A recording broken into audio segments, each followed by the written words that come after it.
noo ballan qaaday qorshe oo waxay ku jirtaa qorshaha qaranayna ku jirtaa waana la dhisi doonaa dhawaan isla sanadkan gudihiisa waxaa la dhisi doonaa wadada ilaa laga soo gaaro isbitaalka ilaa laga soo gaaro waa la dhisi doonaa derbigan aad arkayso oo dhinaca ka muuqdo waxaa laga dhisi doonaa village laga dhisi doonaa oo la yiraahdo Kaysanay Green magaaladaas laga dhisi doono laamiga soo gali doona laamigaas jidka hadda soo marteen laamiga uu noqon doona dhawaan hadii Ilaahay yiraaho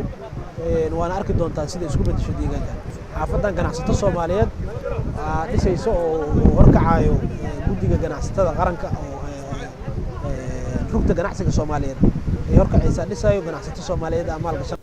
ay muhiimad u leedahay in maaragtay dadku ay soo noqdeen degayaan oo